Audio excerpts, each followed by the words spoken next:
이재명 대통령이 5월 만료 예정인 다주택자에 대한 양도소득세 중과 면제를 연장하지 않겠다는 입장을 밝혔습니다. 전임 정부의 한시적 제도였던 만큼 기간이 끝나면 되돌리겠다는 건데요. 향후 수도권 집값 흐름에 따라 부동산 세제를 손볼 가능성도 제기되고 있습니다. 정인용 기자입니다. 부동산 세제 개편 가능성에 다주택자들의 셈법이 복잡해지고 있다는 언론 보도와 함께 이재명 대통령이 SNS에 이런 글을 올렸습니다.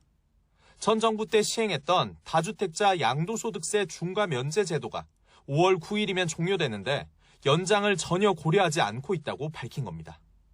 양도세 기본 소율에 2주택자는 20%포인트, 3주택 이상은 30%포인트를 더 매기던 중과세가 다시 적용된다는 의미로 다주택자들이 과세를 피하기 위해 시행 전 매물을 내놓을 가능성이 제기됩니다.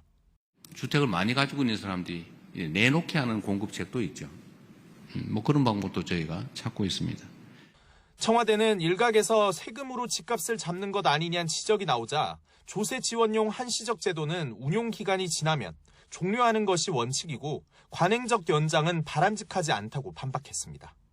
이 대통령은 또 비거주 1주택자도 투기용이라면 장기 보유를 이유로 세금 감면을 해주는 건 이상하다며 장기 보유 특별공제 제도가 토론해볼 주제란 의견도 덧붙였습니다. 당장 세제를 고칠 건 아니라고 단서를 달았지만 정책화로 검토될 가능성이 커졌다는 분석이 나옵니다.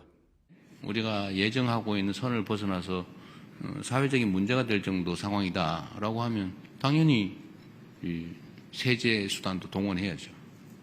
정부는 곧 추상적 수준이 아닌 현실적인 주택 공급 대책을 내놓을 계획입니다. 정치권에선 공급책 이후에도 좀처럼 수도권 집값이 잡히지 않을 경우 지방선거 이후 실제 세제 수단을 동원할 거란 전망도 나옵니다. 특히 양도세 중과 시행 이후 다주택자들이 이른바 버티기에 들어가 수도권 집값이 들썩이면 보유세 등 세제 수단을 활용하려는 유인은 더 커질 거란 관측도 적지 않습니다. YTN 정인용입니다.